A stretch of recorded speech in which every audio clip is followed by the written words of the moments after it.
Olá pessoal, tudo bom com vocês? Espero que vocês estejam todos bem. Aqui é o professor Caio e nós estamos iniciando mais uma aula de redação. Na aula de hoje, pessoal, eu gostaria de conversar com vocês a respeito das 5 competências para uma boa redação. Como nós sabemos, a nossa redação passará por uma equipe de corretores e que eles possuem critérios para avaliar o texto de vocês. Esses critérios são 5, sendo que cada um vale os 200 pontos. Nós chamamos esses critérios de competências. Por que competências? Porque a partir desses 5 critérios, a partir dessas 5 competências, é que o corretor vai analisar se você sabe escrever aquele texto dissertativo, argumentativo naquele tema ou não. Então nós teremos uma competência 1, uma competência 2, uma competência 3, uma competência 4 e uma competência 5, sendo que cada uma dessas competências possui 5 níveis.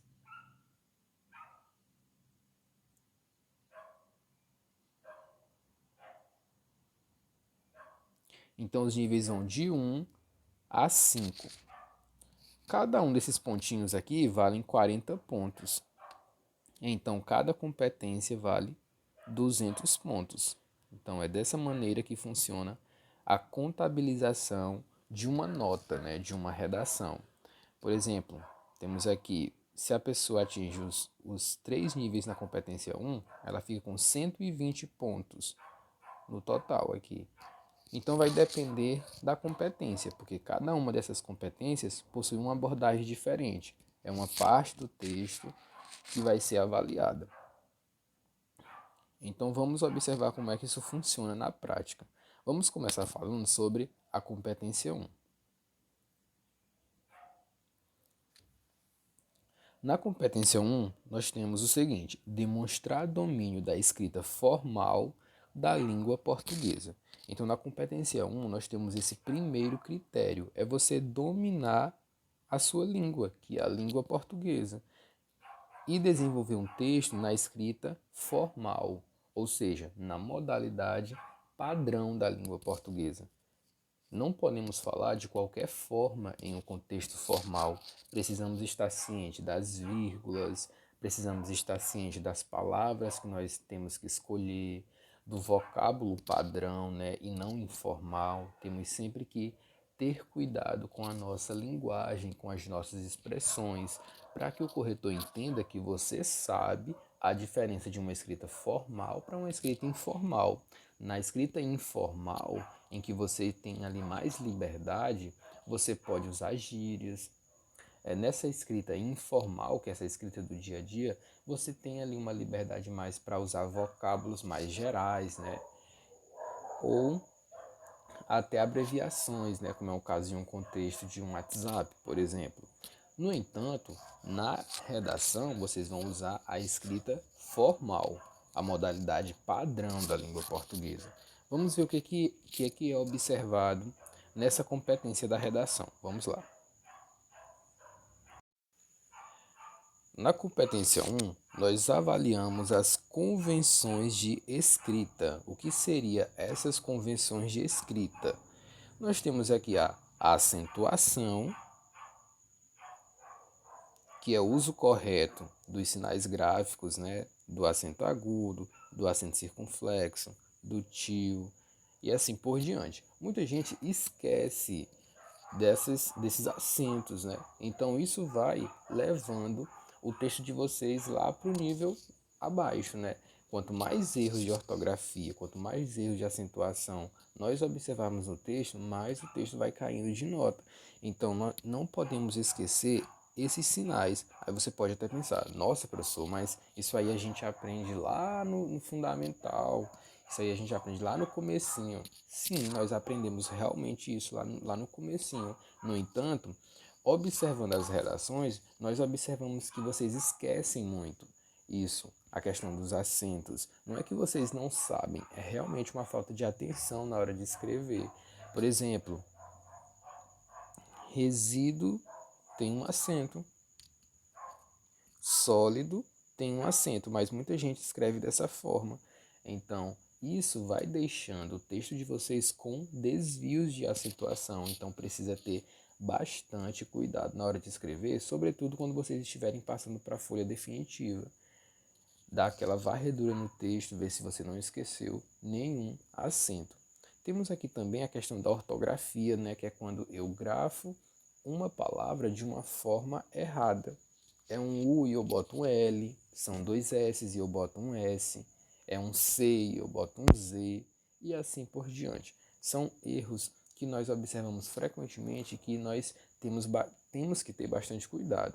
Se no momento lá do texto definitivo você não sabe se aquela palavra é escrita com SS, com Z, é com cedilha, aqui é com G, com J, então troque essa palavra e use um sinônimo, se você não tiver realmente como lembrar se aquela palavra é escrita de determinada forma ou de outra. Então use um sinônimo, que é aquela palavra que é escrita de forma diferente, porém tem o mesmo sentido, evitando que você cometa aqui um erro de ortografia. No uso do hífen é a mesma coisa, é só falta de atenção. Por exemplo, observa-se, observa-se. Tem escrito dessa forma, observa-se também tem escrito dessa forma, sendo que há desvio, porque o correto é observa-se com o hífen. E se vocês esquecem desse hífen, também vocês serão prejudicados nessa competência, que é a competência 1. Nessa competência nós vamos analisar gramática. É exatamente isso, gramática. Emprego de letras maiúsculas e minúsculas, começando o período. Não pode começar período com letra minúscula, é com letra maiúscula. Também nome de país é com letra maiúscula. Houve casos sim que teve escrita com letra minúscula e não pode. Letra maiúscula sempre, né? Aquilo que nós observamos desde o comecinho. Assim como na separação silábica também, que muita gente quando está chegando ao final da linha, estou falando aqui de racionamento, por exemplo, racionamento. Aí não tenho cuidado de separar direitinho. Fico as sílabas separadas de forma errada. Isso também aqui é um desvio, né? Que é a translineação indevida. É quando eu passo de uma linha para outra de uma forma errada. Os erros que mais ocorrem nessa competência são regência, ou seja, nós devemos usar sempre as preposições corretas, né? Vocês já estudaram isso, regência verbal, regência nominal. Por exemplo, quando eu falo o verbo combater, quem combate, combate a algo, né? Então nós precisamos de uma preposição, mas muita gente coloca combater algo. No caso, falta aí uma preposição e, portanto, tem um erro de regência, né? Assim como de concordância verbal, concordância nominal, que é quando os termos precisam estar no plural ou os termos precisam estar no singular, eles precisam ter uma uniformidade, né? Precisa ter ali uma concordância, eles precisam concordar entre si em número ou em grau. Não podemos colocar um termo no plural e um termo no singular. Então precisam estar atentos a isso também. Pontuação, não esquecer dos pontos e também usar sempre a vírgula no lugar certo. Paralelismo também tem a ver com a regência, porque o que é o paralelismo? O que é a quebra desse paralelismo? É quando eu estou ali na minha discussão e eu vou colocar aqui um exemplo para vocês verem. Eu estou ali na minha discussão e eu esqueço de colocar uma preposição da forma correta. Exemplo, eu vou colocar aqui no quadro um exemplo para vocês. Coloco aqui, isso acontece pela falta de políticas públicas e consumismo exagerado. Perceba que eu trago aqui duas teses, né? A falta de políticas públicas e a questão do exagero no consumismo. No entanto, como eu uso aqui, isso acontece pela, vou até grifar aqui, ó, isso acontece pela falta de políticas públicas, eu também preciso colocar essa pela após essa conjunção aqui, ó. Isso acontece pela falta de políticas públicas e pelo consumismo exagerado. Porque se eu falo isso acontece pela falta de políticas públicas e consumismo exagerado, falta algo. No caso, nós temos aqui uma quebra de um paralelismo.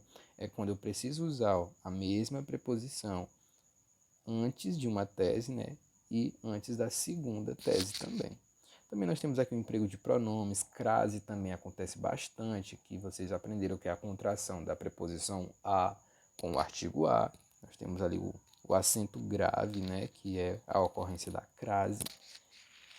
Além também da escolha de registro, nós temos que nos adequar à escrita formal, nada de gírias, nada de expressões que não condizem com a escrita padrão. Marcas da oralidade, nunca podemos escrever ali de forma de desvio, como nós falamos. Às vezes nós falamos com desvios, e isso não pode ocorrer no texto dissertativo. Além também que nós temos que ter cuidado para escolher palavras de vocabulário preciso, ou seja, palavras que sejam claras. É um vocabulário, né, que precisa ter uma clareza nas ideias. É algo que precisa dizer para o leitor sem ele precisar pensar muito. O que ele quis dizer com isso? O que será que ele quis falar aqui? Não, você precisa dizer no texto com propriedade e sendo objetivo, né, sendo direto, né? Então essas palavras precisam estar relacionadas, né, e selecionadas ao sentido correto, né, e colocadas num contexto correto. Então essas são as exigências para um bom texto na competência 1, que é a questão da gramática. O que vocês precisam ter mais cuidado? Com vírgulas, com essa regência, com a concordância, também com essa questão do paralelismo, porque são erros que ocorrem com mais frequência. Então essa foi a nossa aula nesse vídeo falando sobre a competência 1, que é como é que o seu texto vai ser avaliado na competência 1, para que vocês tenham cuidado na hora de escrever e observar cada um desses critérios, né? Quem tem algum prejuízo em determinado conteúdo que eu citei aqui, porque aqui é um conteúdo de gramática, né? Então, se vocês possuem algum problema com algum desses, por exemplo, alguém tem problema com o crase, então eu sugiro que vocês corram atrás do prejuízo, né? Nessa questão aí da crase, para vocês não serem né? Na verdade, para não serem prejudicados na competência 1. Faltou aqui o áudio. Enfim, então essa foi a nossa aula de hoje. Até a próxima aula. Eu vou fazer uma live hoje à tarde com o pessoal 100% online para a gente tirar aqui algumas dúvidas e discutir algumas questões. Então até a próxima aula. Tchau, tchau.